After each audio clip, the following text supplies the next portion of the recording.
Nanginginig ang mga kamay ni Serena nang marinig niya ang kalampag sa pintuan, kasunod ng boses ni Senora Bella. Hindi pa man niya tuluyang maintindihan ang nangyayari, agad na siyang dinamba ng takot.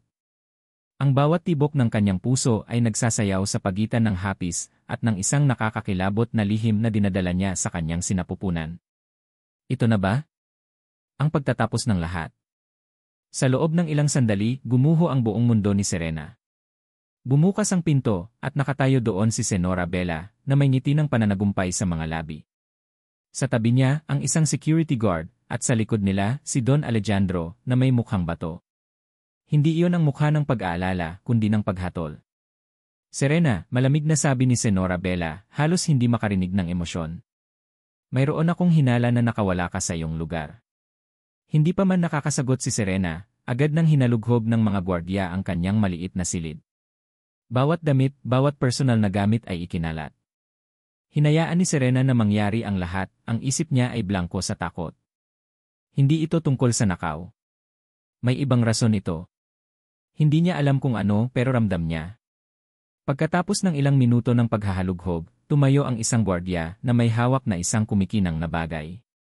Isang kwintas. Ginto, may malaking brilyante. Ang kwintas na lagi niyang nakikita sa liig ni Senora Bella. Bumagsak ang mundo ni Serena. Ano po iyan? Bulong niya, nagtatangkang ipaliwanag ang sarili. Hindi ko po alam yan. Hindi ko po yan pag-ari. Lumapit si Senora Bella, ang ngiti niya ay lumawak. Ang aking minamahal na kwintas. Nasa iyo pala, Serena. Hindi ko akalain na kaya mong gawin ang ganito. Hindi iyon ang totoo. Hindi niya kailanman magnanakaw. Ang tanging nakaw na nagawa niya ay ang puso ng pamangkin ni Senora Bella, si Gabriel. At ang bunga ng pag-ibig na iyon, ang lihim na nabubuo sa kanyang tiyan, ang tanging bagay na nagpapanginig sa kanyang buong pagkatao. Ang takot na malaman ito ng lahat ay mas matindi pa kaysa sa paratang na pagnanakaw. Ma'am, wala po akong kinuha, lumabas ang boses ni Serena, halos umiiyak na siya. Sumusumpa po ako. Ngunit ang mga mata ni Don Alejandro ay nanatiling malamig. Isang sulyap lang niya ang kailangan para malaman ni Serena na tapos na siya. Ang huling sulyap ng pag-asa ay nawala nang makita niya ang pagkadismaya sa mukha ng matanda. Para kay Don Alejandro, isa lamang siyang katulong. Hindi niya paniniwalaan ang kanyang salita laban sa kanyang sariling anak. Hindi dapat ganito ang katapusan ng gabi. Kanina lang, nararamdaman pa ni Serena ang mainit na hininga ni Gabriel sa liig niya, ang yakap niya sa ilalim ng buwan sa hardin ng mansyon.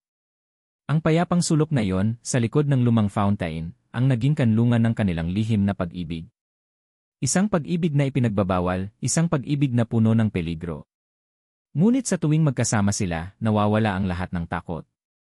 Mahal kita, Serena, bulong ni Gabriel, ang kanyang boses ay puno ng pangako. Hinalikan niya ang buhok ni Serena, at pagkatapos ay ang kanyang labi. Isang halik na puno ng pagnanasa, ng pangako, ng kaligayahan. Hindi ko alam kung paano tayo makakalabas dito, pero maniwala ka, gagawa ako ng paraan. Huminga ng malalim si Serena, niyakap si Gabriel ng mahigpit. Alam ko. Basta kasama kita, kaya ko ang lahat. Ang mga salitang iyon ay parang panaginip na unti-unting naglalaho ngayon. Ang katotohanan ay sinasampal siya ng paulit-ulit. Sa bawat tibok ng kanyang puso, mas lumalaki ang pangamba.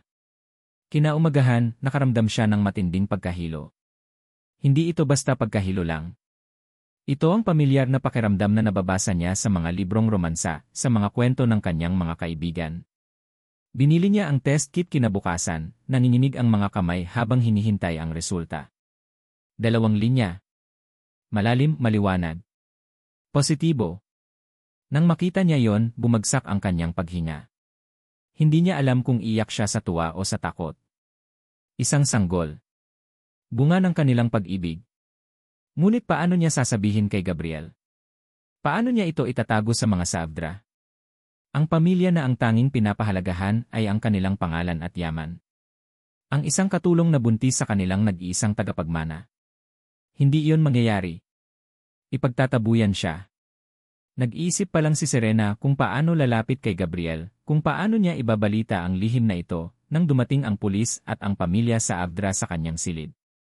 Ang paghahalughob. Ang kwintas. Ang paratang. Ngayon, narito siya, nakakulong sa isang bangungot na nilikha ng mga taong pinaglilingkuran niya. Hindi niya maintindihan. Bakit? Bakit nila ito gagawin? Hindi ba sapat na paalisin siya? Bakit kailangan siyang ipahiya ng ganito?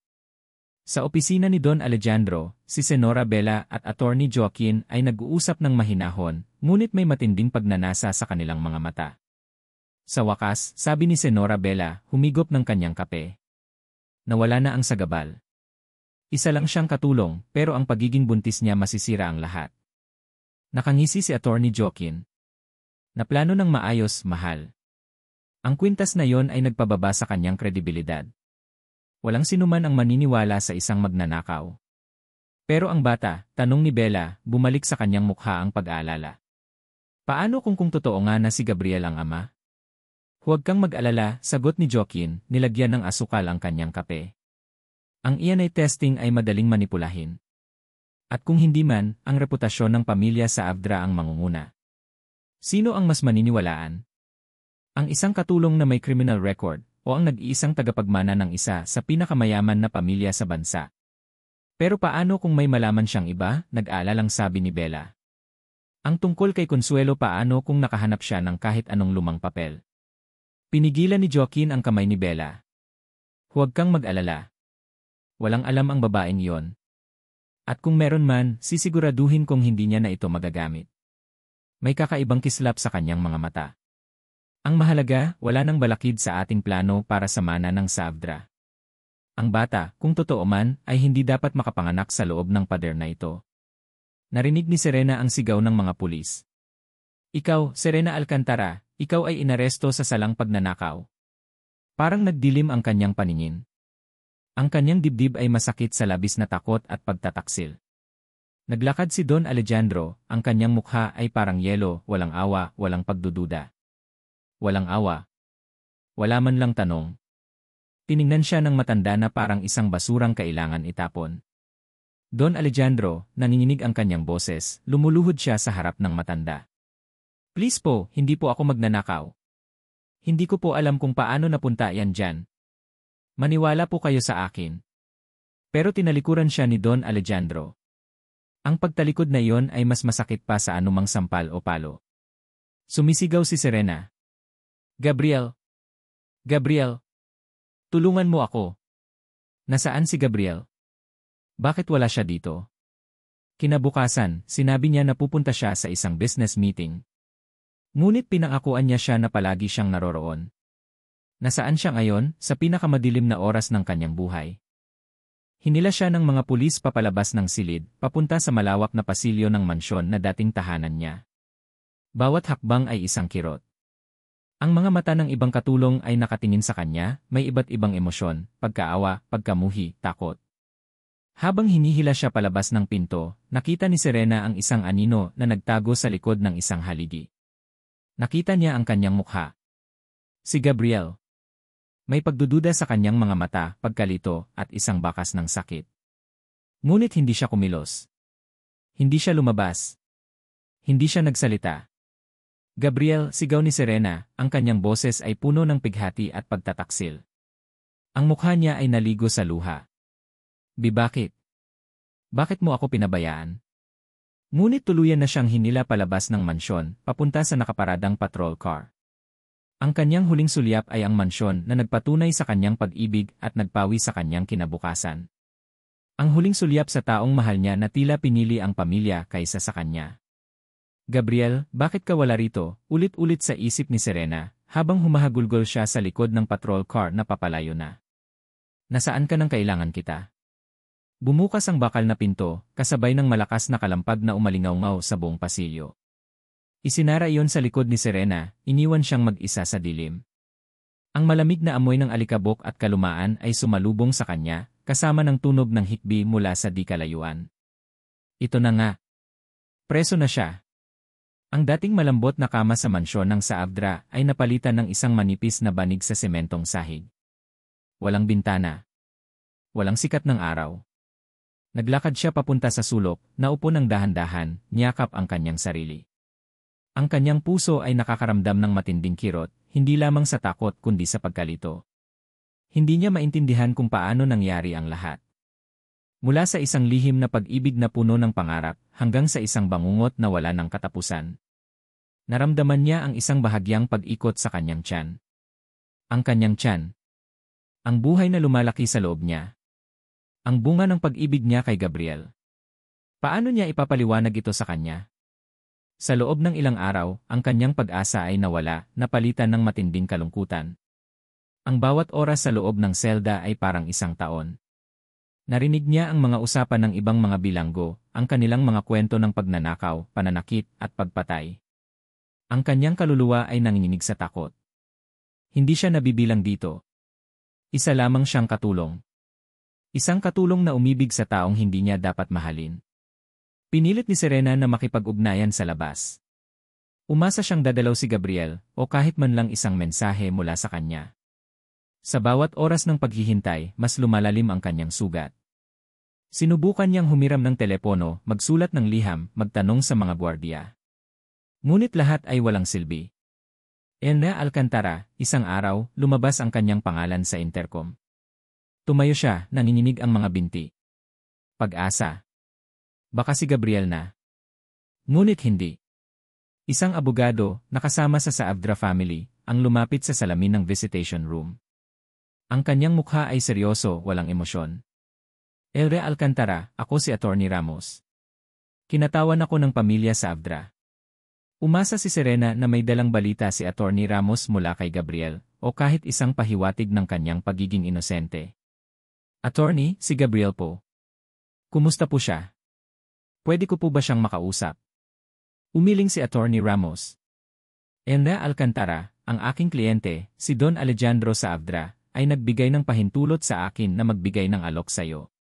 Tiningnan niya ang kanyang folder, hindi siya tiningnan sa mata. Kung ikaw ay aamin sa salang pagnanakaw at mananatiling tahimik tungkol sa anumang personal na usapin, sisiguraduhin naming mababawasan ang iyong sentensya at mapabilis ang iyong paglaya. Napasigaw si Serena. Aminin. Pero wala po akong kinuha. Hindi ako magnanakaw.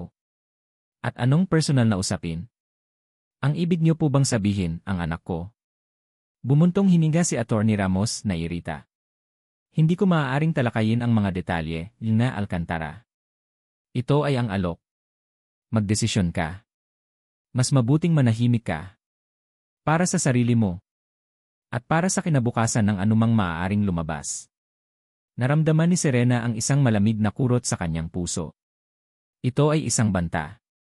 Hindi niya makita si Gabriel, walang balita. Ibig sabihin ba, alam niya? Ayaw niya siyang tulungan. O pinigilan siya. Ang sakit ng pagtataksil ay lumalamon sa kanya. Hindi ko aminin ang isang bagay na hindi ko ginawa, buong tapang nasabi ni Serena, kahit nanginginig ang kanyang binti. At hinding-hindi ako mananahimik. Umiling si Attorney Ramos. Kung gayon, Elena Alcantara. Magkita na lang tayo sa korte. Nagsimula siyang makaramdam ng pananakit ng ulo, pagkahilo, at pagsusuka sa umaga. Ang mga sintomas ay malinaw. Ang kanyang pagbubuntis ay patuloy na umuusad, kahit sa loob ng madilim na pader na ito. Isang araw, sa gitna ng kanyang kalungkutan, narinig niya ang kanyang pangalan na tinawag. Alcantara, Serena. Sa infirmary. Ang infirmary ay mas malinis kaysa sa selda, ngunit ang amoy ng gamot at kalungkutan ay pareho. Isang nurse ang lumapit sa kanya, nakangiti ng bahagya. Hindi niya nakita ang ngiti na iyon sa mukha ng kahit sinong gwardiya o bilanggo. Ikaw ba si Serena Alcantara? Malumanay na tanong ng nurse. Ako si Nurse Elena Reyes. Kamusta ang pakiramdam mo? Tinaasan ng kilay ni Serena. Bakit siya interesado? Walang sinuman ang interesado sa kanya mula nang makulong siya. Okay lang po ako. Sinuri ni Elena ang kanyang pulso at presyon ng dugo. Ang kanyang mga mata ay nanatili sa mukha ni Serena, may kakaibang tingin na halos parang may pagkilala. Narinig ko ang kaso mo. Nakakalungkot. Hindi nagsalita si Serena. Ayaw niyang pag-usapan ang kanyang kaso sa sinuman. Nagpatuloy si Elena sa pagsusuri. Lumiko siya upang kumuha ng stethoscope, at nang bumalik siya, ang kanyang tingin ay bumaba sa tiyan ni Serena.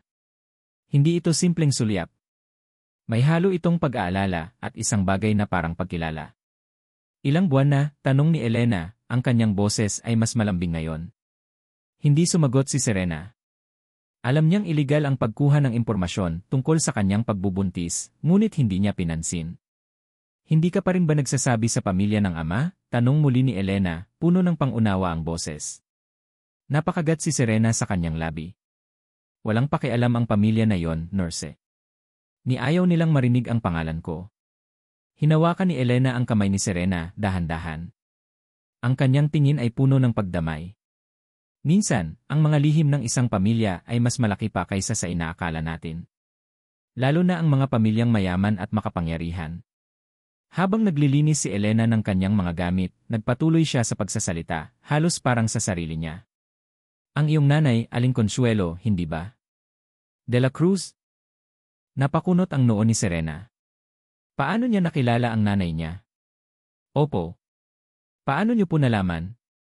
Hindi sumagot si Elena, tinitigan lang siya ng matagal. Ang mga mata ni Serena ay nagtanong, naghahanap ng kasagutan. Kung may alam si Elena, bakit hindi niya sabihin? Ano ang lihim na yon? Habang lumabas si Elena sa infirmary, huminto siya sa pinto at tumingin pabalik kay Serena. Ang kanyang kamay ay otomatikong lumapit sa tiyan ni Serena, dahan-dahan itong hinaplos.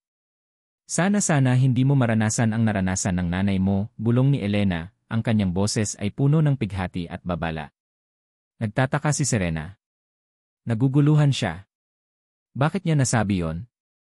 Ano ang ibig niyang sabihin sa naranasan ng nanay mo? Anong ibig sabihin ng lahat ng iyon? Ang tanong ay bumulong-bulong sa isip niya, nag-iwan ng isang nakakapanindig balahibong kaba. Ang buhay sa loob ng kulungan ay hindi naging madali para kay Serena. Ang bawat araw ay parang walang katapusang pagdurusa, puno ng pagkabagot at pangamba. Ang amoy ng singaw at kalumaan ay kumakapit sa kanyang balat, at ang tunog ng ingay mula sa iba pang bilanggo ay umaalingaw-ngaw sa kanyang isip. Araw-araw, inaasahan niya ang pagbisita ni Gabriel, ngunit wala. Naging isang multo siya sa kanyang sariling buhay. Ang sinabi ni Nurse Elena noong huli nilang pagtatagpo ay patuloy na bumabagabag sa kanyang isip. Sana hindi mo maranasan ang naranasan ng nanay mo. Ano ang ibig sabihin noon? Ano ang naranasan ni Aling Consuelo na hindi dapat maranasan ni Serena? Nagdulot ito ng kakaibang kaba sa kanyang dibdib, isang kaba na mas matindi pa sa takot sa buhay sa kulungan. Isang hapon, habang nakapila para sa hapunan, naramdaman ni Serena ang isang kakaibang pakiramdam sa kanyang tiyan. Parang may pumilipit sa loob niya.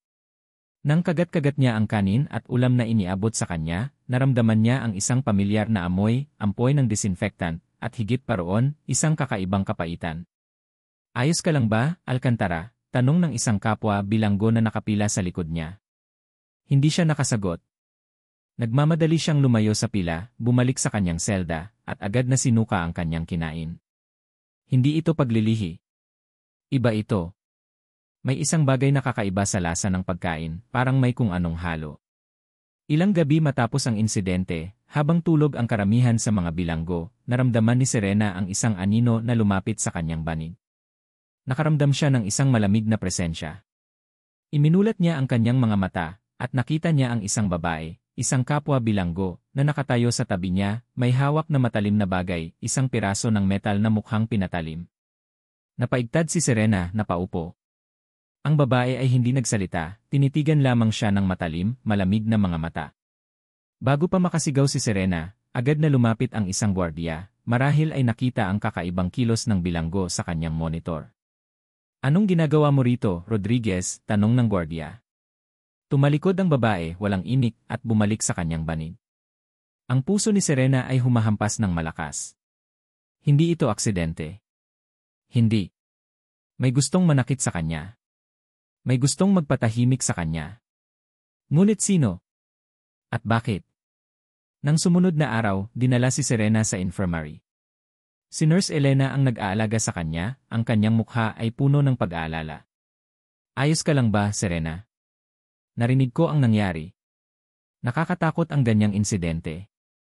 Naramdaman ko rin ang kakaiba sa pagkain, Nurse, bulong ni Serena, mahina ang kanyang boses. Para bang may gustong maglagay ng kung ano. Umiling si Elena. Hindi ko masabi, Serena. Pero mag-ingat ka. Hindi lahat ng nakikita mo ay totoo rito. Lalo na kung may kalaban ka sa labas. Habang inilalagay ni Elena ang thermometer sa ilalim ng kanyang dila, nagsimula siyang magkwento. Hindi direkta, ngunit ang bawat salita ay parang isang piraso ng puzzle. Alam mo, Serena, sa tagal ko rito sa kulungan, ang dami kong nakilala. Mga taong nakatagpo ng pag-ibig sa maling panahon, sa maling tao. Tulad mo. At tulad ng nanay mo, Aling Consuelo. Nangunot ang noo ni Serena. Kilala niyo po talaga ang nanay ko. Tumango si Elena. Isang beses. Hindi ko malilimutan ang mukha niya. Para kang kakambal niya. Ang pagiging katulong niya sa mga Saavdra, malaking kwento yon noon. Kasing ganda niya, kasing bait mo. Pero ang mga Saavdra, mahigpit sila sa kanilang pangalan at dugo. Anong nangyari sa kanya, nurse? Tanong ni Serena, ang kanyang boses ay halos pabulong. Ang sabi po sa akin, na aksidente siya. Bumuntong hininga si Elena, tumingin sa malayo. Kung ang aksidente ay tinatawag nilang pagtatago ng katotohanan.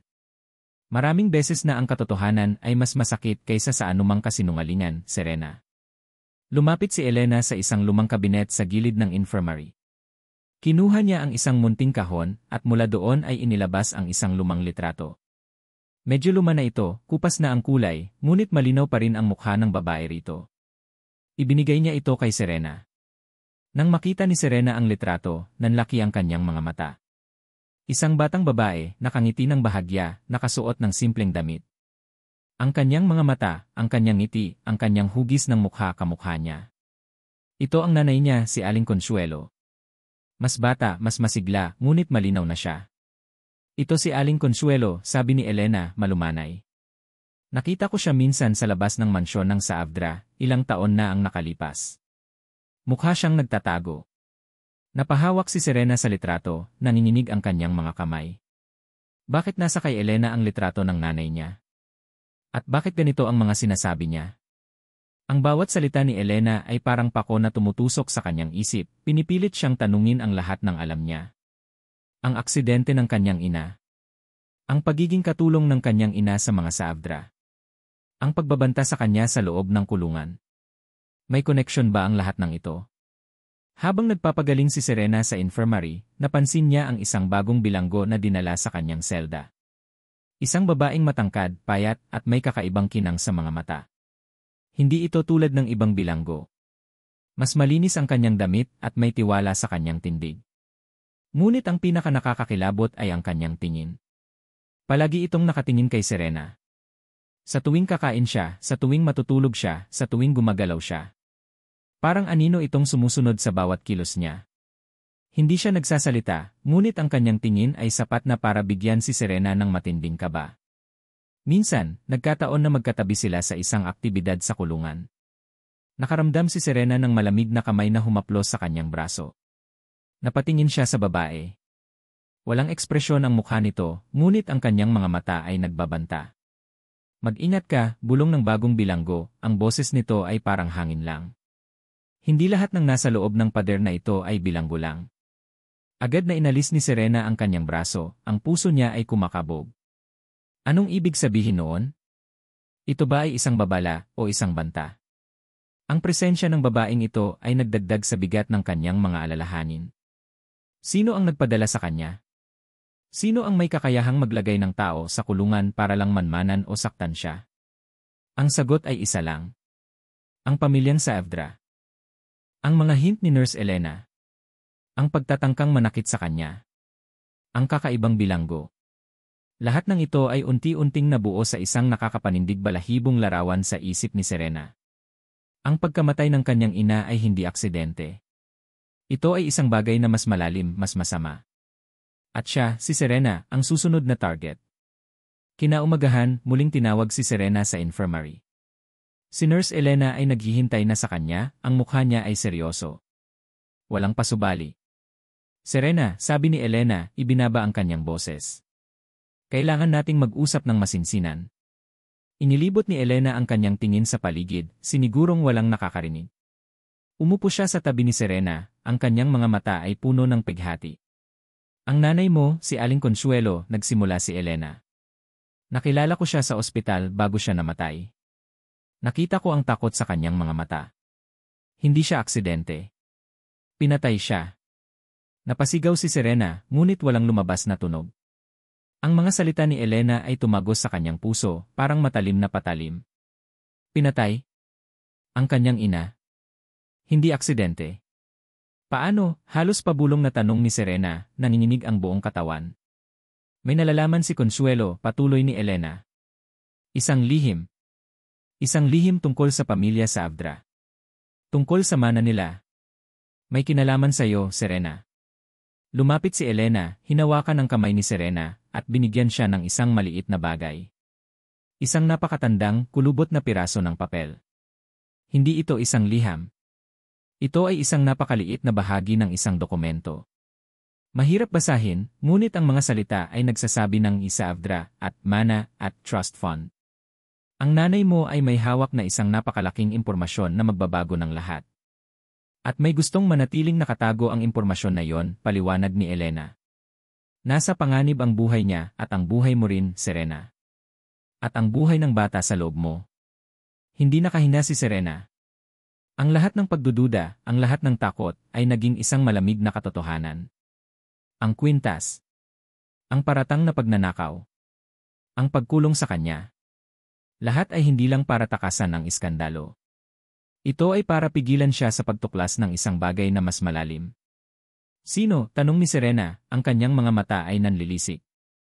Umiling si Elena. May kapangyarihan sila. At hindi sila titigil hanggat hindi kanila napapatahimik. Ang kwintas na iyan ay panimula lamang. Napahawak si Serena sa piraso ng papel. Ang kanyang mga mata ay naging matalas. Hindi na ito tungkol sa pagnanakaw. Hindi na ito tungkol sa isang lihim na pag-ibig. Ito ay tungkol sa kanyang ina. At tungkol sa kanyang anak. Ang nanay mo, Serena, ni. Bulong ni Elena, ang kanyang mga mata ay puno ng babala. Hindi siya aksidente. At ang lahat ay dahil sa isang bagay na hawak niya at ng isang bagay na dala mo ngayon. Ang bawat salita ni Nurse Elena ay tumagos sa kalamnan ni Serena, mas masakit pa kaysa sa anumang saksak. Pinatay? Ang kanyang ina. Sa kamay ng mga Saavedra. Hindi niya maintindihan. Ang kanyang isip ay parang isang sirang makina, pilit na pinagsasama-sama ang mga piraso ng impormasyon na ibinibigay ni Elena. Hindi ko lang siya kilala, Serena, sabi ni Elena, mas bumaba ang kanyang boses, halos pabulong. Ang kanyang mga mata ay puno ng pighati. Si Aling Consuelo siya ay anak ni Don Alejandro Saavedra. Ang nanay mo ay kalahati mong Saavedra. Bumagsak ang panga ni Serena. Nahirapan siyang huminga. Anak ni Don Alejandro. Ang kanyang ina. Ang katulong na iyon na matagal nang pumanaw ay anak ng makapangyarihang patriarch. Naramdaman ni Serena ang pag-ikot ng kanyang tiyan, at sa pagkakataong ito, hindi dahil sa paglilihi. Ito ay sa labis na pagkabigla. Kinuha ni Elena ang isang lumang sobre mula sa bulsa ng kanyang uniform, kulubot at luma na. Inabot niya ito kay Serena. Ito ay binigay sa akin ni Consuelo bago siya pumanaw. Sinabi niya, kung may mangyari sa akin, ibigay mo ito sa anak ko. Siya lang ang magkakaroon ng karapatan dito. Pero kinailangan kong hintayin ang tamang pagkakataon. Binuksan ni Serena ang sobre, nanginginig ang mga kamay. Sa loob ay may ilang lumang papel. Isang pahina ng isang lumang sertipiko ng kapanganakan na may pangalan ng kanyang ina at ama na Alejandro Saavedra. Mayroon din kopya ng isang legal na dokumento, halos hindi na mabasa, ngunit ang mga salitang trust fund at Serena Alcantara ay malinaw. Ito ay may petsang noong bata pa siya, bago pa siya magtrabaho sa mansyon. Ang nanay mo ay naging lihim na anak ni Don Alejandro, paliwanag ni Elena, ang kanyang boses ay puno ng kapaitan. Kinailangan niyang manahimik. Ang pangalan ng Saavedra ang pinakamahalaga sa kanila. Ayaw nilang masira ang kanilang malinis na lahi. Kaya kinailangan ni Consuelo na mabuhay sa anino, malayo sa kanilang mundo, pero patuloy pa rin siyang binabantayan ni Don Alejandro. Ang trust fund na iyan, palihim na inilaan para sa iyo, marahil bilang pambawi sa kanyang kasalanan. Napakagat si Serena sa kanyang labi. Ang kanyang ina, isang Saavedra. Ang lahat ng kanyang buhay, sa tingin niya ay walang laban sa mga Saavedra, ngunit sa kanyang mga ugat ay dumadaloy ang dugo ng mga ito. Isang dugo na ngayon ay nagbibigay sa kanya ng isang claim, isang karapatan. Pero, paano siya namatay? Tanong ni Serena, ang kanyang boses ay halos hindi marinig. Ang sabi, aksidente sa sasakyan. Umiling si Elena. Hindi iyon aksidente, Serena. Nandoon ako sa ospital. Ang mga sugat niya ay hindi basta aksidente lang. Parang may nagtangka na itago ang isang bagay. Ang nanay mo ay nakipagkita kay Senora Bella at Attorney Joaquin Montejo bago siya mamatay. May binibigay siyang dokumento sa kanila, ayon sa isang saksi na gwardiya na narinig ko sa ambulansya. Ano ang ibinibigay niya? Tanong ni Serena, ang kanyang puso ay humahampas ng mabilis. Hindi ko alam kung ano ang eksaktong nilalaman, sagot ni Elena, ngunit base sa mga sinabi ni Consuelo noon, tungkol sa isang matandang di-opisyal na testamento o isang legal na papel na maaaring magpabago sa linya ng mana ng Saabdra. At sa paglabas ng anak ni Consuelo sa'yo, Serena, ito ay magiging malaking banta sa kanila. Napakunot ang noo ni Serena. Mana. Linya ng mana. Naalala niya ang kwintas. Ang paratang na pagnanakaw. Ang bilis ng pagkulong sa kanya. Lahat ng ito ay may koneksyon. At bigla, ang isang nakakapanindig balahibong realization ay tumama sa kanya. Siya, si Serena Alcantara, ay apo ni Don Alejandro Saabdra sa pamamagitan ng kanyang ina. At ang bata sa kanyang sinapupunan. Ito ay anak ni Gabriel Saabdra. Ibig sabihin, ang bata na ito ay isang Saabdra sa dalawang magkaibang linya. Ito ang pinakadirektang tagapagmana sa kanilang lahat. Ang kanyang anak ay ang dugo ng dugo, ang pinakamatinding banta sa ambisyon ni Bella at Joaquin. Hindi lamang siya kinulong para sa iskandalo ng kanyang pag-ibig kay Gabriel, kundi para itago ang mas malaking katotohanan, ang kanyang pagkatao, at ang pagkatao ng kanyang anak. Ang lahat ng kirot, ang lahat ng pighati, ay napalitan ng isang matinding galit. Ang mga luha ay natuyo sa kanyang mga mata. Mula sa isang simpleng katulong, isang walang laban na babae, naging isang tao siyang may karapatan. Isang taong may sapat na dahilan para lumaban. Kinuha ni Serena ang litrato ng kanyang ina na ibinigay ni Elena. Tiningnan niya ang mukha ng kanyang ina, pagkatapos ay hinaplos ang kanyang tiyan. Ang kanyang ina, isang biktima ng kasakiman. Ang kanyang anak, isang target ng kasakiman. Hindi na siya mananahimik. Hindi na siya matatakot. Ang pananakit na naramdaman niya sa pagtataksil ni Gabriel, sa pag-abandona ng mga Saabdra, ay naging apoy na nagliliyab sa kanyang kaluluwa. Ang kapangyarihan ng isang inang ilalaban ang kanyang anak ay unti-unting lumalabas sa kanya. Tumayo si Serena mula sa banig, ang kanyang boses ay matatag at puno ng matinding determinasyon. Ang kanyang mga mata ay nanlilisik, hindi na sa takot, kundi sa galit at paghihiganti. Naglakad siya patungo sa sirang salamin sa dingding ng infirmary. Tiningnan niya ang kanyang refleksyon. Hindi na siya ang Serena Alcantara na dating umiiyak sa kanyang selda. Hindi na siya ang mahinhin na katulong na madaling lokohin. Mayroong isang bagong apoy sa kanyang mga mata, isang bagsik na hindi niya kailanman nakita sa kanyang sarili. Ang kanyang mukha ay payat, ngunit matatag. Hindi na ako si Serena Alcantara, bulong niya sa sarili, ang kanyang boses ay puno ng pangako. Ako ang apo ng Saabdra at ipaghihiganti ko ang ina ko. At ipagtatanggol ko ang anak ko. Kumirot ang tiyan ni Serena, kasabay ng matalim na sakit na humagupit sa kanyang likod. Hindi na siya makahinga.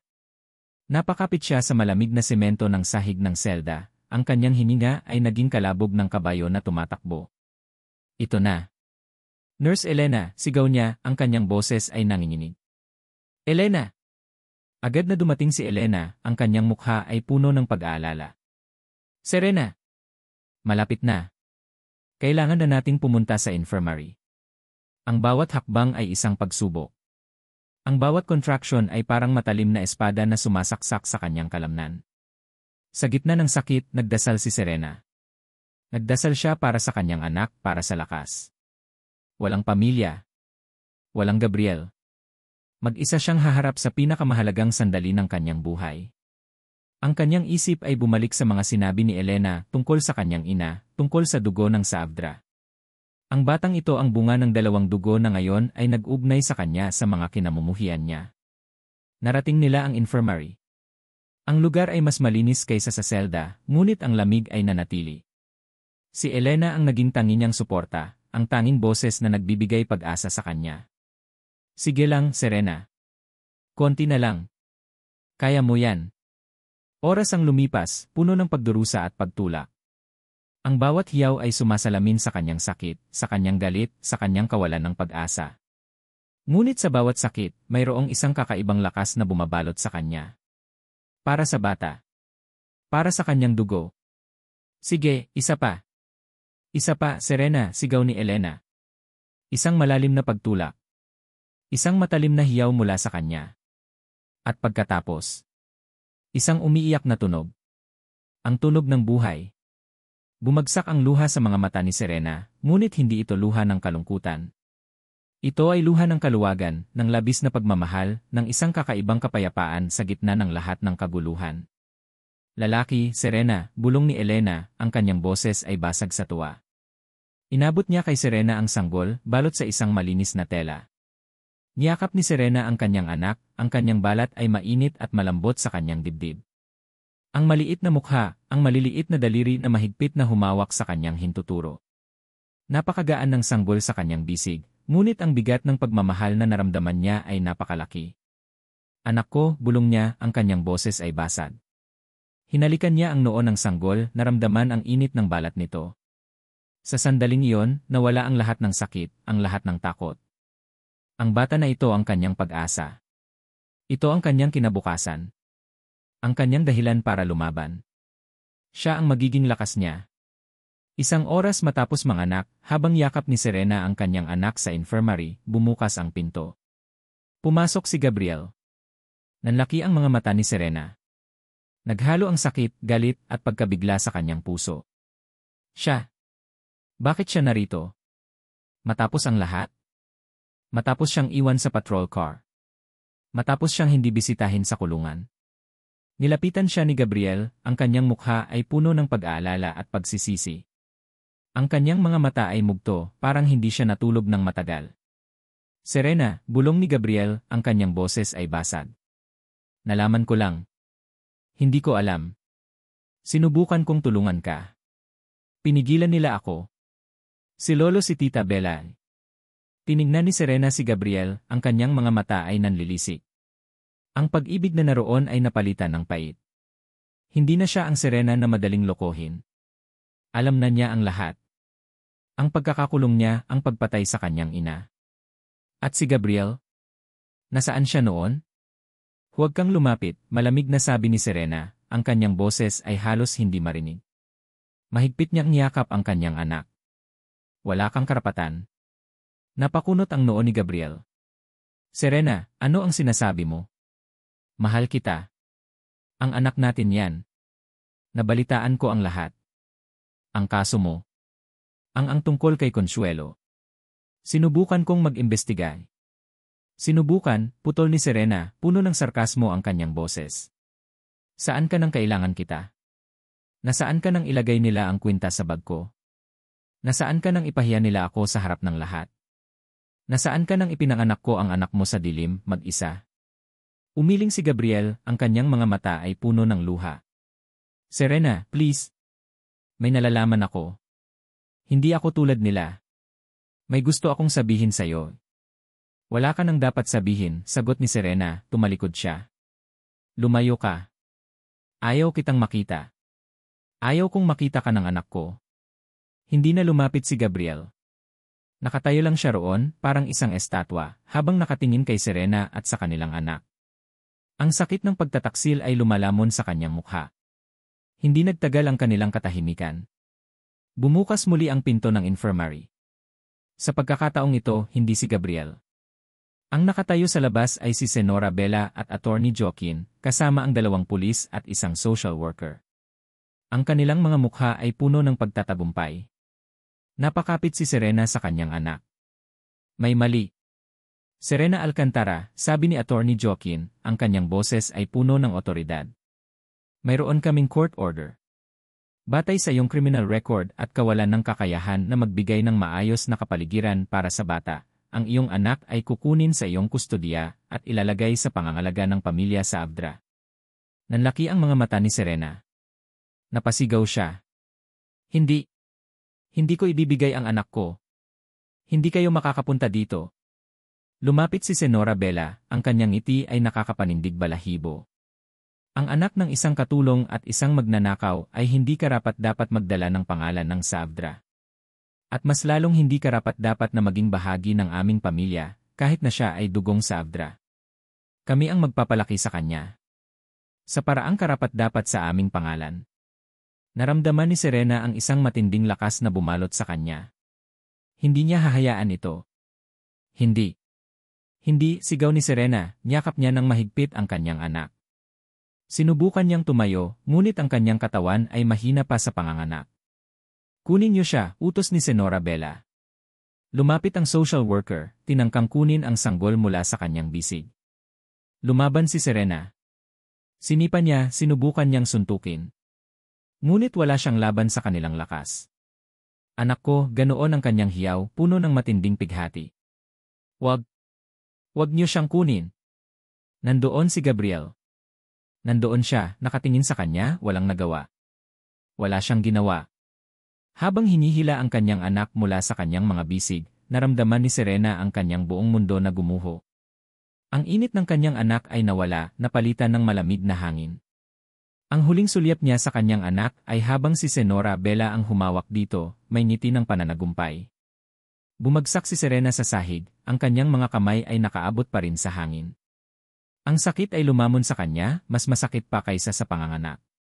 Kukunin ko kayo, bulong niya, ang kanyang boses ay basag, ngunit puno ng matinding galit.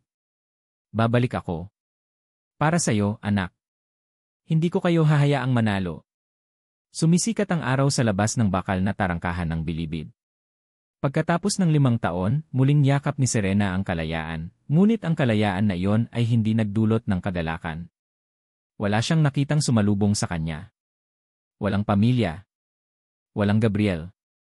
Ang tanging sumalubong ay ang mainit na hangin ng Maynila, na ngayon ay tila nanunuya sa kanyang kalungkutan.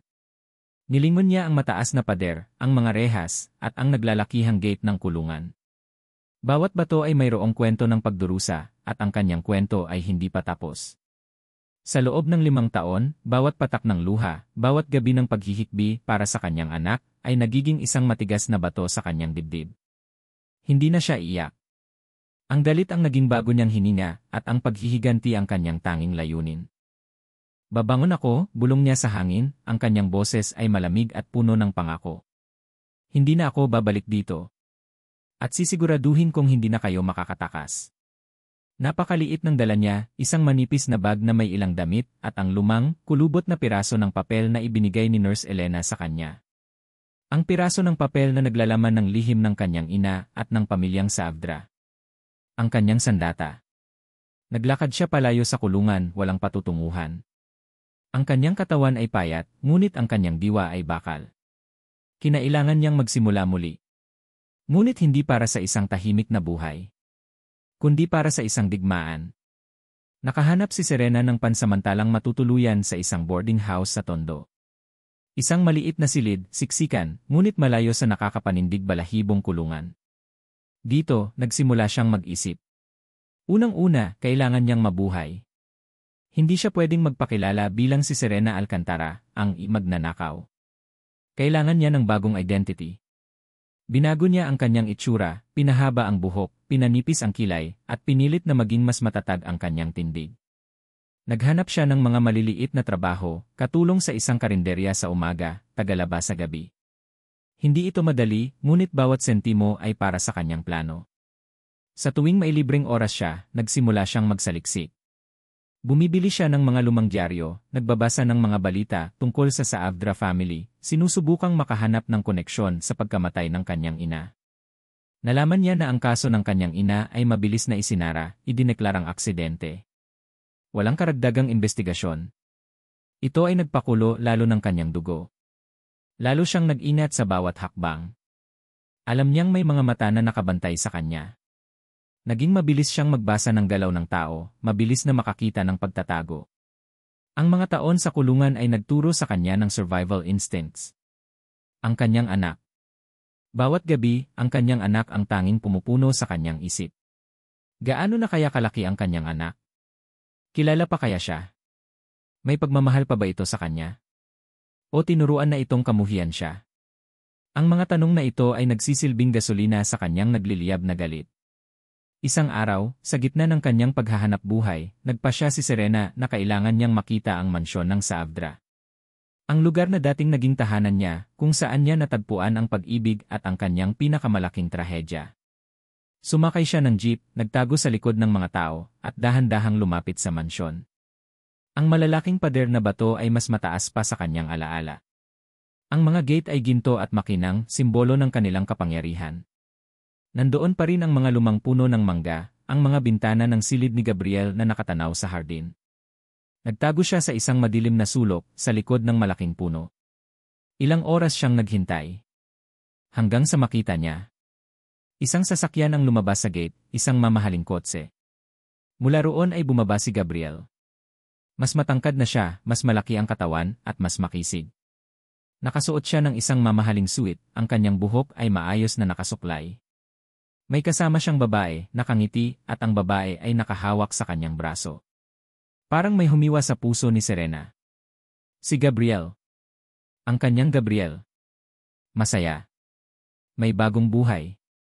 Habang siya ay naghihirap sa kulungan, siya naman ay namuhay sa marangyang buhay. Ang sakit ng pagtataksil ay muling sumambulat sa kanya. Taksil ka, Gabriel, bulong niya sa kanyang isip. Pinabayaan mo ako. Pinabayaan mo ang anak natin. Ngunit sa gitna ng sakit, naging mas matigas ang kanyang kalooban. Ito ang pinaghihirapan niya. Ito ang dapat niyang kunin. Ang lahat ng kinuha sa kanya. Pagkalipas ng ilang linggo, pakiramdam ni Serena ay sapat na ang kanyang nakalap na impormasyon. Kailangan niya ngayon ang taong nagbigay sa kanya ng unang piraso ng puzzle, si Nurse Elena. Mahirap hanapin si Elena. Alam ni Serena na hindi na ito nagtatrabaho sa kulungan. Ginugol niya ang mga araw na nagtatanong sa mga ospital, sa mga lumang kakilala ni Elena. Hanggang sa nahanap niya ang isang maliit na klinika sa isang liblib na bahagi ng Quezon City. Nagtatrabaho si Elena doon bilang isang volunteer nurse. Pumasok si Serena sa klinika, nanginginig ang kanyang mga kamay. Nakita niya si Elena, nakatalikod, nag-aasikaso ng isang pasyente. Lumapit siya, dahan-dahan. Nurse Elena, bulong ni Serena. Napalingon si Elena. Ang kanyang mga mata ay nanlaki sa pagkabigla nang makita niya si Serena. Nagbago ang mukha ni Serena, ngunit nanatili ang pagkilala sa kanyang mga mata. Serena, bulong ni Elena, agad na niyakap ang dalaga. Buhay ka. Paano? Bakit hindi ka nagpakita? Nang maghiwalay sila, inakay ni Elena si Serena sa isang pribadong silid. Doon, nagkwentuhan sila ng matagal. Ibinihagi ni Serena ang kanyang mga naranasan. Ibinihagi naman ni Elena ang kanyang pag-aalala at ang patuloy niyang paghahanap ng katotohanan. Sinubukan kong malaman ang lahat pagkatapos mong makulong, Serena, sabi ni Elena, ang kanyang boses ay puno ng pagsisisi. Hindi ko naprotektahan ang nanay mo. Hindi ko naprotektahan ang anak mo. May nalaman ka ba? Tanong ni Serena, ang kanyang mga mata ay matalim. Tungkol sa trust fund at sa koneksyon ko sa Savdra. Tumango si Elena. Kinailangan kong mag-ingat. May mga nagbabantay. May nalaman akong isang lumang dokumento, isang tunay na testamento na isinulat ni Don Alejandro para sa nanay mo. Isang kasunduan na nagsasabing ang lahat ng kanyang ari-arian ay mapupunta sa mga anak ng kanyang anak kahit pa ito ay lihim. Nanginginig si Serena. Anong ibig sabihin? Ibig sabihin, Serena, ikaw, bilang anak ni Consuelo, ay may karapatan sa mana ni Don Alejandro, paliwanag ni Elena, ang kanyang boses ay puno ng matinding impormasyon. Hindi lang iyon. May nalaman din ako na may isang secret trust fund na ipinangalan sa iyo ni Don Alejandro bago ka pa ipanganak na nakatago at hindi pa nagagamit. Ito ay nakasulat sa pangalan ni Consuelo para sa kanyang anak. Inilabas ni Elena ang isang EFC drive. Hindi ito ang orihinal na dokumento. Nakuha ko ito mula sa isang koneksyon ko sa isang law firm na dating humahawak ng mga dokumento ng Savdra. Ito ay kopya. Pero ito ang magpapatunay sa lahat. Kinuha ni Serena ang EFC drive, nanginginig ang kanyang mga kamay. Tiningnan niya si Elena, ang kanyang mga mata ay puno ng pag-asa na halo-halong galit. Ang trust fund. Ang mana. Ang kanyang karapatan. Ito ang sandata ko, bulong ni Serena, mahigpit na hawak ang EFC drive. Ang kanyang mukha ay puno ng matinding determinasyon. Hinding-hindi na ako mananahimik. 5 taon. Sapat na ang 5 taon upang magbago ang isang tao. Ang dating Serena Alcantara, ang simpleng katulong na umiiyak sa kanyang selda, ay naging isang anino na lamang ng nakaraan. Sa pagitan ng paglilinis ng mga mesa sa karinderya at paglalaban ng mga damit ng iba, ginugol ni Serena ang kanyang bawat libreng sandali sa pag-aaral. Nagbabasa siya ng mga libro tungkol sa negosyo, sa batas, at maging sa tamang pagkilos sa mataas na lipunan. Pinakinggan niya ang mga balita sa radyo, pinanood ang mga lifestyle show sa telebisyon. Bawat galaw, bawat salita, bawat postura ng mga mayayaman ay kanyang isinapuso. Ang kanyang isip, na dati puno ng takot, ay naging isang matalas na sandata. Ginamit niya ang ipon niya para bumili ng ilang disenteng damit sa isang thrift store, at unti-unti, ang kanyang tindig ay naging mas matatag, ang kanyang boses ay mas malalim, at ang kanyang mga mata ay naging mas matalim. Ginawa niya ang lahat ng ito sa ilalim ng bagong pangalan, Sara Mendez. Hindi na siya magnanakaw. Isa siyang nagbabalik na espiritu, isang babala sa mga taong umapak sa kanya. Kailangan niyang makapasok. Kailangan niyang maging malapit sa pamilya sa Avdra. Ngunit paano? Matapos ang ilang linggong pagpaplano at paghahanap, nakita niya ang pagkakataon. Isang posisyon bilang executive assistant sa isang maliit na subsidiary ng isang malaking conglomerate, ang Solara Group, na may mga business dealings sa Saavdra Holdings. Hindi ito ang direktang kumpanya ng Saavdra, ngunit sapat na yon. Isang paa sa pinto. Sa interview, ipinakita ni Serena ang kanyang bago at pinag-aralang persona. Ang kanyang boses ay malinaw, ang kanyang mga mata ay puno ng kumpiyansa. Nagpanggap siyang galing sa ibang probinsya, naghahanap ng bagong buhay sa Maynila. Ang kanyang karanasan bilang katulong ay ginawa niyang kakayahan sa organisasyon at serbisyo. Ang kanyang pagiging simple ay ginawa niyang determinasyon at pagiging praktikal. Nakakagulat, nakuha niya ang trabaho. Bilang Sara Mendez, unti-unting nakilala ni Serena ang pasikot-sikot ng corporate world. Natuto siyang mag-analyze ng financial reports, makipag-ugnayan sa mga kliyente, at maging mapagmasid sa lahat ng oras. Bawat impormasyon, bawat pangalan, bawat pagpupulong ay inirerehistro ng kanyang isip. Nagkaroon din siya ng pagkakataong makausap ang ilang empleyado na matagal nang nagtatrabaho sa Solara Group na nakikipag-ugnayan din sa Saavdra. Sa kanyang desk, may nakita siyang isang imbitasyon para sa isang gala dinner para sa mga negosyante at philanthropist. Ang host? Don Alejandro Saavdra. Ang kanyang tiyan ay kumulo, ngunit ang kanyang mukha ay nanatiling kalmado. Ito na ang pagkakataon. Ginawa niya ang lahat para makakuha ng imbitasyon para sa kanyang sarili. Hindi bilang si Sara Mendez na assistant, kundi bilang isang guest representative ng Solara Group. Napakalaki ng grand ballroom ng isang marangyang hotel. Ang mga kristal na chandelier ay nagkikinangan, at ang mga bisita ay nakasuot ng mamahaling damit.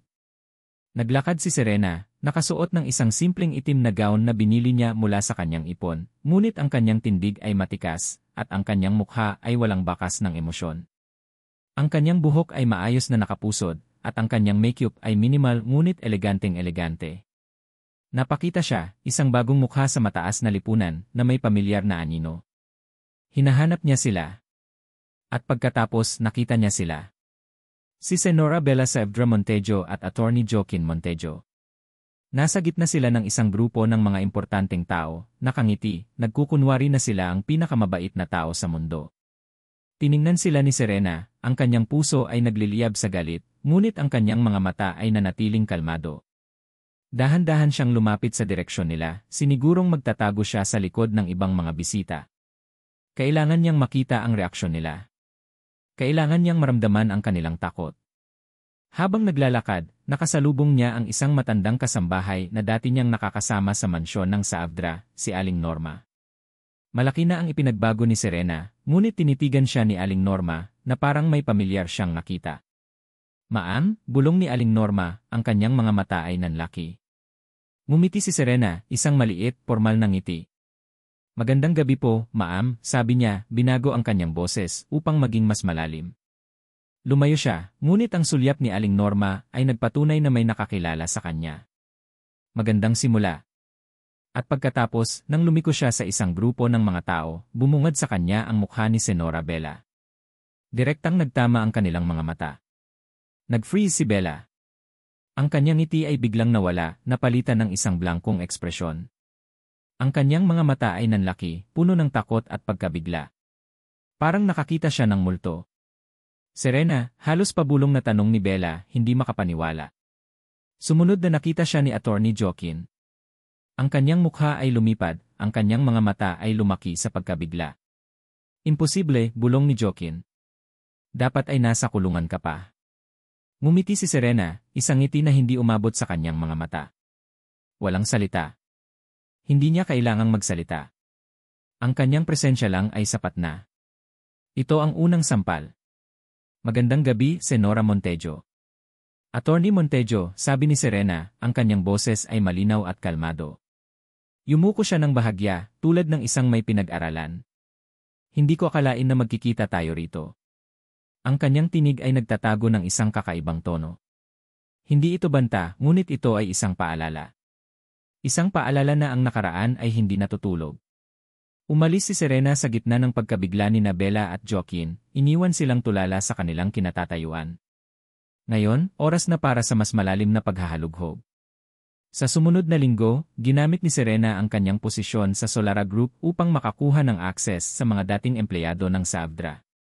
Nilapitan niya ang ilang dating gwardiya, hardinero, at kasambahay na kilala niya, nagpakilala bilang isang researcher na naghahanap ng kasaysayan ng pamilya. Karamihan sa kanila ay natatakot magsalita, ngunit may ilan na, sa ilalim ng kaunting pondo o awa, ay nagbigay ng impormasyon. Nakita ko si Sir Gabriel, sabi ng isang dating hardinero, matamlay ang kanyang boses. Pagkatapos niyong mawala, Ma'am Sara. Araw-araw siyang bumibisita sa kulungan. Paulit-ulit siyang tinataboy. Narinig ko nga po na nakipagsigawan siya kay Don Alejandro at kay Senora Bella. Nagagalit siya dahil sa nangyari sa inyo. Napatulala si Serena. Si Gabriel? Lumapit siya. Nakipagsigawan? Ang sakit ng pagtataksil ay dahan-dahang napalitan ng pagkalito. Maaari ba siyang nagkamali sa paghatol kay Gabriel?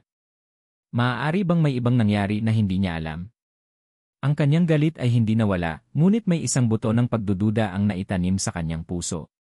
Kinagabihan, habang nasa kanyang maliit na apartment, tumunog ang kanyang bagong cellphone. Isang unknown number.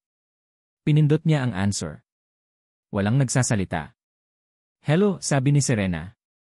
May isang maikling paghina sa kabilang linig. Pagkatapos, isang text message ang dumating. Hindi mo ako pinaniwalaan noon. Pero ngayon, kailangan mong pakinggan ako. May nalalaman ako na magpapabago ng lahat.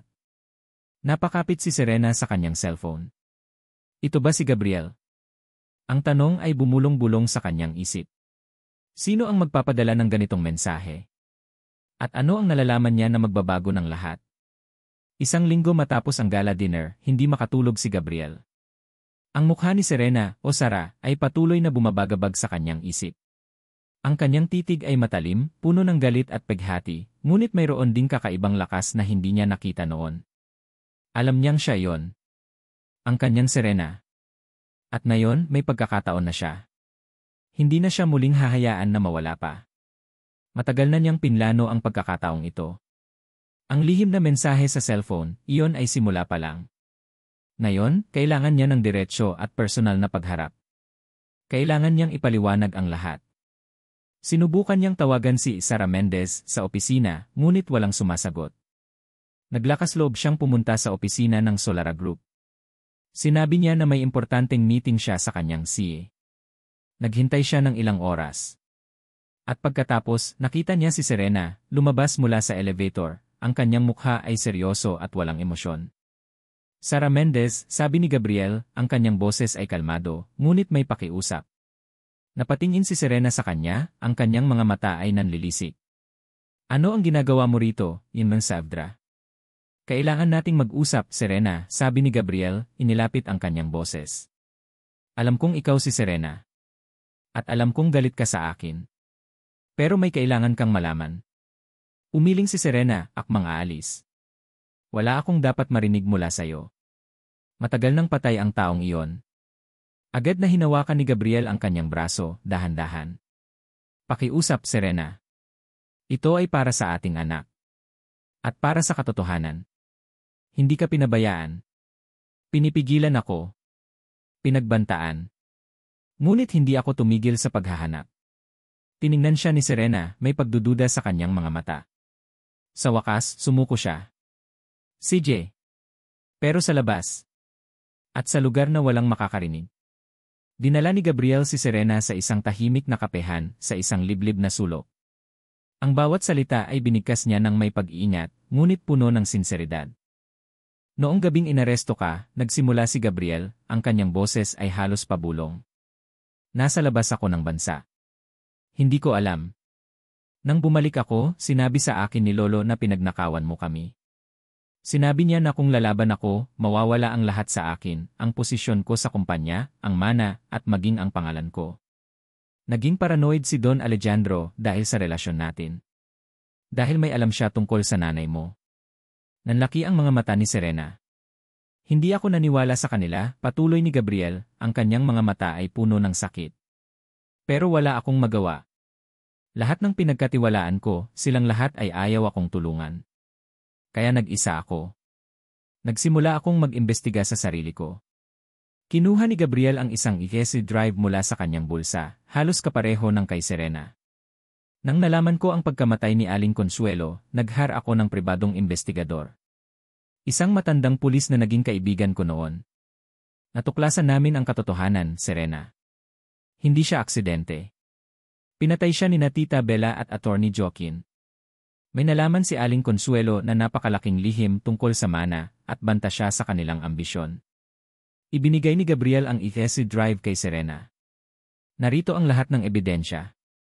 Mga recording, mga bank transaction na nagpapakita ng paglilipat ng pera sa mga testigo. Sila ang naglagay ng kwinta sa gamit mo. Sila ang nagplano ng lahat. Nagulat si Serena. Hindi niya akalain na aabot sa ganoon. Nagpatuloy si Gabriel. Nakipag-ugnayan ako kay Nurse Elena, sabi ni Gabriel, ang kanyang boses ay mas malambing. Narinig ko ang tungkol sa kanya sa kulungan na marami siyang alam. Nagpanggap akong reporter na naghahanap ng kwento. Binigyan ko siya ng pera para makakuha ng impormasyon at para makalapit siya sa iyo. Siya ang nagbigay sa akin ng mga detalye tungkol sa iyo kung paano ka nabubuhay sa kulungan. At siya ang nagbigay ng mensahe sa iyo. Para malaman mo na mayroon kang kakampi. Tiningnan ni Serena si Gabriel, may luha sa kanyang mga mata. Ito ba ang katotohanan? Hindi siya nag-iisa. Hindi siya iniwan ni Gabriel. Ang kanyang pagkabigla ay lumamon sa kanyang galit. At may isa pang bagay, Serena, sabi ni Gabriel, ang kanyang boses ay bumaba, puno ng kalungkutan. Si Lolo. Don Alejandro. May sakit siya. Malala na. Alam niya. Alam niya ang ano? Tanong ni Serena, nanginginig ang boses. Alam niya na ikaw ang apo niya. Anak ka ng nanay mo kay Lolo, sagot ni Gabriel. Narinig ko ang usapan nila ni Attorney Ramos. Nag-confess si Lolo. At binago niya ang kanyang testamento. Ikaw at ang anak mo kayo ang magiging pangunahing tagapagmana ng kanyang yaman. Tumayo si Serena, halos hindi makahinga. Ang lahat ng ito. Ang kanyang ina. Ang kanyang anak. Ang mana. Ang lahat ng nakuha sa kanya ay unti-unting bumabalik. Habang nag-uusap sina Serena at Gabriel sa mansyon ng Saabdra, nagulat si Senora Bella at Attorney Joaquin sa kanilang nakita. May isang tauhan ang nagbigay sa kanila ng litrato. Litrato ni Serena at Gabriel magkasama, nag-uusap ng pribado. Imposible, sigaw ni Senora Bella, galit na galit. Paano? Kailan pa sila nag-ugnayan?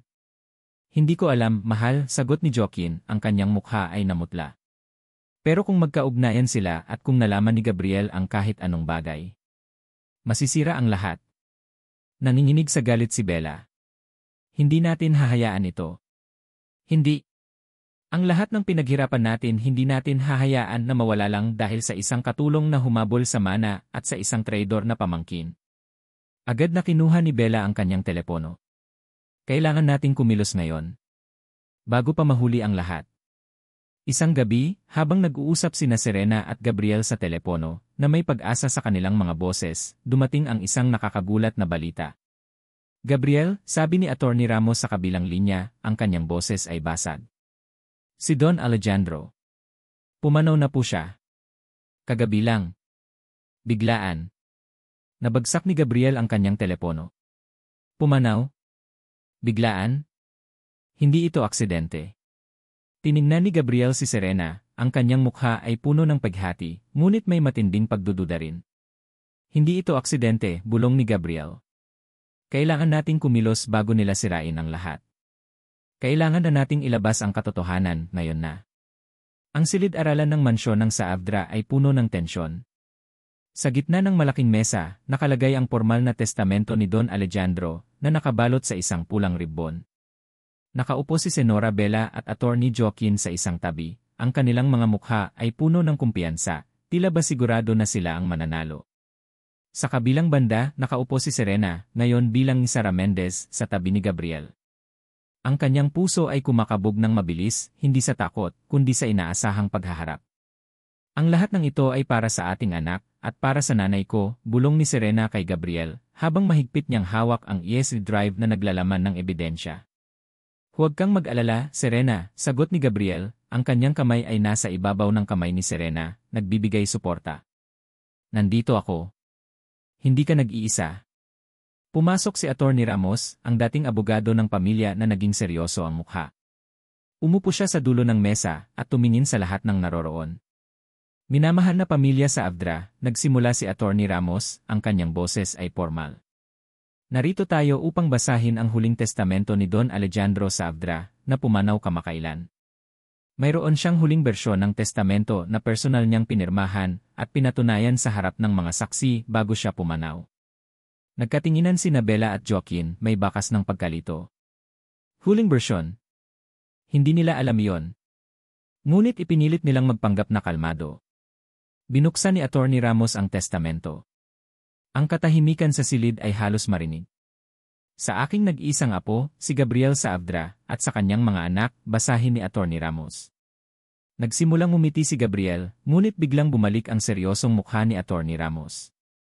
Ibinibigay ko ang 20% ng aking mga ari-arian. Nagkatinginan sina Bella at Joaquin, may pagtataka sa kanilang mga mata. 20%. Masyadong maliit para sa tagapagmana.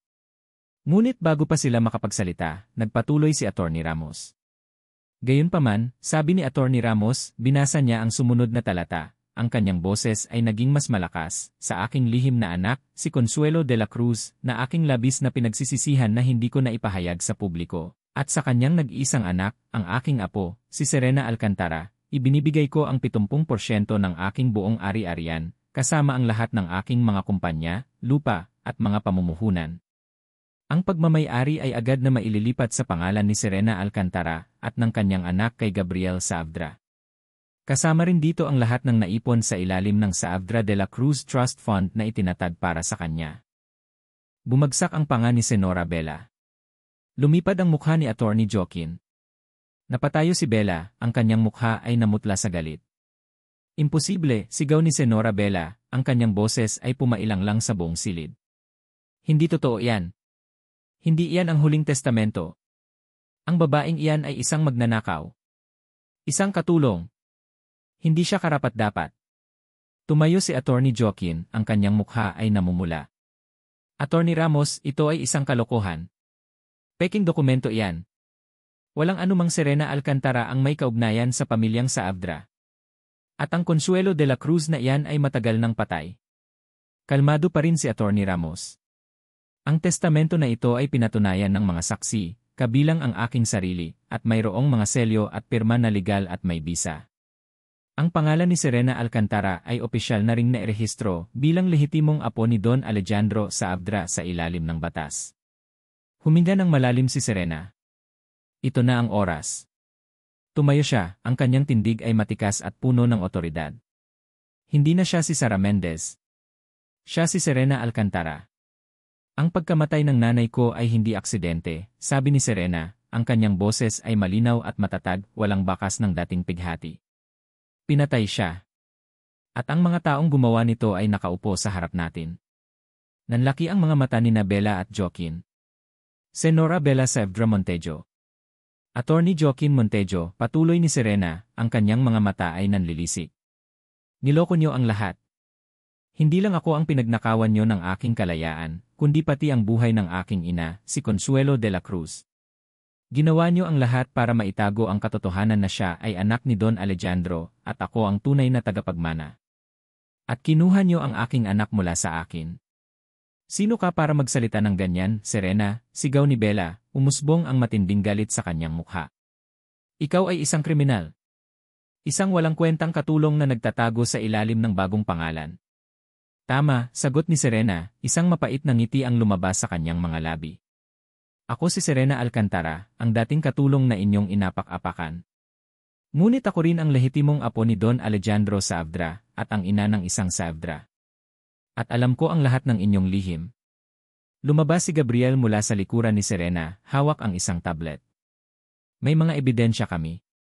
Mga recording, mga bank transaction na nagpapatunay na binayaran nyo ang mga taong naglagay ng kwintas sa gamit ni Serena. Mayroon din kaming mga saksi na nagpapatunay na kayo ang huling nakakita kay Aling Consuelo bago siya pumanaw. At ang lahat ng ebidensya ay nagtuturo sa isang konklusyon, pinlano nyo ang lahat ng ito. Nagplay si Gabriel ng isang recording. Boses ni Bella at Joaquin, nag-uusap tungkol sa paglilinis ng gulo at pagpapatahimik ng Consuelo. Ang mga boses nila ay malinaw, puno ng kasakiman at kasamaan. At hindi lang iyan, sabi ni Serena, tumingin siya kay Joaquin. Ang pagtatangkang manakit sa akin sa kulungan at ang pagkuha sa aking anak. Lahat ng ito ay may plano. Ngunit hindi na kayo magtatago pa. Mga kasinungalingan, sigaw ni Bella, akmang susugod kay Serena. Ngunit bago pa siya makalapit, bumukas ang pinto ng silid. Pumasok ang dalawang opisyal ng pulis, kasama ang isang investigador na hindi nakilala ni Serena. Tumingin sila kay Gabriel na tumango. Senora Isabela Saavedra Montejo at Attorney Joaquin Montejo, sabi ng isang pulis. Ikaw ay inaaresto sa salang pagpatay kay Consuelo de la Cruz, pagnanakaw at pagpaplano ng mga krimen. Mayroon kaming sapat na ebidensya laban sa inyo. Napasigaw si Bella, sinubukang lumaban. Ngunit agad siyang dinakip ng mga pulis. Si Joaquin naman ay namutla, walang salitang lumabas sa kanyang bibig. Ang kanilang mga mukha ay puno ng galit, pagkabigla at matinding pagkatalo. Habang hinihila palabas si Bella at Joaquin, tiningnan sila ni Serena, ang kanyang mga mata ay walang emosyon. Walang tuwa. Walang kasiyahan. Tanging isang matinding pakiramdam ng hustisya. Ang mga anino ng nakaraan ay sa wakas ay nabuwag. Pagkatapos ng lahat ng kaguluhan, nanatili si Serena at Gabriel sa silid. Ang pag-iral ng testamento, ang pagkabihag ng mga kalaban, lahat ay natapos. Ngayon, ano? Nilapitan ni Gabriel si Serena, ang kanyang mukha ay puno ng pag-asa. Serena. Ngayon, maaari na tayong magsimula muli. Tayo at ang anak natin. Tiningnan ni Serena si Gabriel. Ang pag-ibig na naramdaman niya para sa kanya ay hindi pa rin nawawala, ngunit ang sakit na iniwan niya ay malalim. Ang pagdududa ay nanatili. Pero paano tayo, Gabriel? Tanong ni Serena, ang kanyang boses ay puno ng pagkalito. Marami pa tayong kailangang ayusin. Hindi lang ang pamilya Saavedra. Kundi tayo. Ang pinaghihirapan natin. Ang mga taon na nawala. Hindi siya sumagot. Handa siyang harapin ang lahat, ngunit ang daan sa pagpapatawad at pagpapagaling ay mahaba pa. Ang kanilang hinaharap ay hindi pa malinaw, ngunit sa unang pagkakataon sa mahabang panahon, mayroong pag-asa. Ang mansyon ng Saavedra, na dati simbolo ng lamig at lihim, ay ngayoy tila huminga muli. Ang matagal nang nakasarang mga kurtina ay binuksan, nagpapahintulot sa sikat ng araw na pumasok at magbigay buhay sa bawat sulok. Ngayon, si Serena Alcantara ang naglalakad sa mga pasilyo, hindi bilang isang katulong, kundi bilang ang bagong pinuno ng Saavedra Holdings. Hindi madali ang pagbabago. Maraming mga empleyado ang nagdududa, ang iba naman ay takot. Ngunit si Serena, sa tulong ni Gabriel at ni Attorney Ramos, ay buong tapang na hinarap ang lahat. Ipinakita niya ang kanyang kakayahan, hindi sa pamamagitan ng pagiging dominante, kundi sa pamamagitan ng pagiging makatarungan at may malasakit. Ang unang hakbang ni Serena ay ang pagbabago ng sistema. Tinanggal niya ang mga patakaran na nagpapahirap sa mga empleyado at nagpatupad ng mga bagong benepisyo. Ipinakita niya ang halaga ng bawat tao, mula sa pinakamababang ranggo hanggang sa pinakamataas. Ang mga dating kasambahay, hardinero, at iba pang manggagawa na dati kinakabahan sa kanyang presensya ay unti-unting nagtitiwala. Naramdaman nila ang pagbabago. Ang kapangyarihan ay hindi dapat ginagamit para apakan ng iba, kundi para itaas sila, sabi niya sa isang pagpupulong.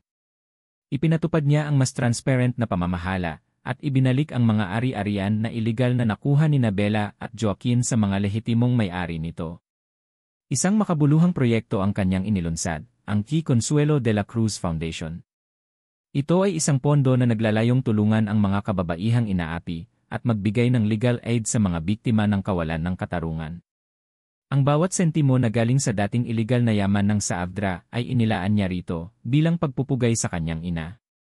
Isang hapon, habang abala si Serena sa kanyang opisina sa mansyon, pumasok si Gabriel. Nakasuot siya ng simpleng polo shirt, ang kanyang buhok ay medyo gulo. Mas payapa na ang kanyang mukha kaysa noong huling beses na nakita niya ito. Umupo si Gabriel sa harap niya at nagkaroon sila ng isang mahabang katahimikan. Maraming hindi nasabing salita sa pagitan nila. Serena, nagsimula si Gabriel, ang kanyang boses ay malumanay. Alam kong marami pa akong kailangang patunayan. Ang mga taon na nawala ang sakit na dinulot ko, walang salita ang makakabawi doon. Tinignan ni Serena si Gabriel, ang kanyang puso ay puno ng halo-halong emosyon. Galit. Paghati. Ngunit mayroon ding pag-unawa. Nalaman niya ang lahat ng ginawa ni Gabriel upang matulungan siya, ang mga banta na hinarap niya. Ang kanyang pagiging passive noon ay hindi sa pagtataksil, kundi sa pagiging bihag din ng sitwasyon. Hindi ko sinabi na madali ang pagpapatawad, Gabriel, sabi ni Serena, ang kanyang boses ay kalmado. Ang sugat ay malalim. Ang pagkawala ng anak ko sa aking bisig, iyon ang pinakamasakit. At iyon ang hinding-hindi ko nahahayaang mangyari muli, pangako ni Gabriel, lumuhod siya sa harap ni Serena. Ang kanyang mga mata ay puno ng sinseridad. Pangako. Hinding-hindi ka na mag-iisa. Hinding-hindi na kukunin ang anak natin. Aalagaan ko kayo. Babawi ako. Sa bawat araw ng buhay ko, ipapakita ko sa iyo kung gaano ko kayo kamahal, at kung gaano ko kayo pinahahalagahan. Nakita ni Serena ang matinding pagsisisi sa mga mata ni Gabriel. Ang kanyang puso ay dahan-dahang lumambot. Naging matibay siya dahil sa galit at paghati, ngunit alam niyang hindi iyon ang magpapanatili sa kanya. Ang pagpapatawad ang magpapalaya sa kanya. Inabot ni Serena ang kanyang kamay at hinawakan ang mukha ni Gabriel. Alam kong mahirap. Pero susubukan natin. Kailangan natin subukan para sa ating anak. At para sa ating kinabukasan. Umiti si Gabriel, isang ngiti na matagal nang hindi niya nakita. Tumayo siya at niyakap si Serena ng mahigpit. Ito ay isang yakap na puno ng pangako, ng pag-asa, at ng simula ng isang bagong kabanata. Isang hapon, dinala ni Serena ang kanyang anak, si Leo, sa libingan ni Aling Consuelo. Matangkad na si Leo, mayroong mga mata ni Serena at ang matangos na ilong ni Gabriel. Napakakisig at napakatalino. Mama Connie, bulong ni Serena, inilagay ang isang puting rosa sa lapida ng kanyang ina. Nandito na po ako. At kasama ko ang inyong apo, si Leo. Umupo si Serena sa tabi ng libingan, yakap si Leo. Anak, sabi niya kay Leo, ang kanyang boses ay puno ng pagmamahal. Ito ang iyong Lola Consuelo. Ang nanay ko. Isang napakabait, napakalakas na babae. Mahal na mahal ka niya kahit hindi ka niya nakasama. Siya ang dahilan kung bakit nandito tayo ngayon. Siya ang dahilan kung bakit nagkaroon tayo ng hustisya. Ipinaglaban ko siya, anak. At ang mana niya, ang dugo niya, ang pagmamahal niya, ay dumadaloy sa atin. Tiningnan ni Leo ang larawan ng kanyang lola, at pagkatapos ay yumakap kay Serena. Mahal kita, Mama. Napaluha si Serena. Hindi ito luha ng kalungkutan, kundi ng kapayapaan. Natagpuan na niya ang hustisya para sa kanyang ina. At natagpuan na rin niya ang pagpapatawad. Ang mansyon ng Saabdra, na dati naging bilangguan ng kanyang puso, ay ngayoy naging tunay na tahanan. Sa hardin kung saan sila dating laging nagtatago, ngayon ay malaya nang naglalaro si Leo. Masayang tumatakbo, habulin ang kanyang ama, si Gabriel, na ngayoy mas magaan na ang puso. Nakaupo si Serena sa swing, pinagmamasdan ang mag-ama. Ang araw ay unti-unting lumulubog, nagbibigay ng gintong kulay sa buong hardin. Hawak ni Gabriel ang kamay ni Serena, ang kanilang mga daliri ay magkakakabit. Ayos ka na ba, Serena? Tanong ni Gabriel, ang kanyang boses ay puno ng pag-aalala. Ngumiti si Serena, isang tunay na ngiti na umabot sa kanyang mga mata. Gabriel. Ayos na ako. Buo na ako. Ang kanilang pag-ibig, na ipinagbawal at sinubok ng napakaraming balakid, ay sa wakas ay natagpuan ang tunay na kalayaan. Hindi na sila natatakot sa mga anino. Hindi na sila nagtatago. Ang sa Avdra Mansion ay hindi na lamang isang bahay na puno ng yaman at lihim. Ito ay naging isang tahanan, puno ng pagmamahal, pagpapatawad at pag-asa. Ang bawat hakbang ng kanyang paglalakbay, mula sa pagiging isang simpleng katulong, hanggang sa pagiging isang nakakulong na ina, at sa wakas ay isang tagapagmana at tagapagtanggol, ay nagturo kay Serena na ang tunay na kapangyarihan ay hindi matatagpuan sa yaman o pangalan, kundi sa katatagan ng loob, sa pagmamahal sa pamilya, at sa kakayahang magpatawad.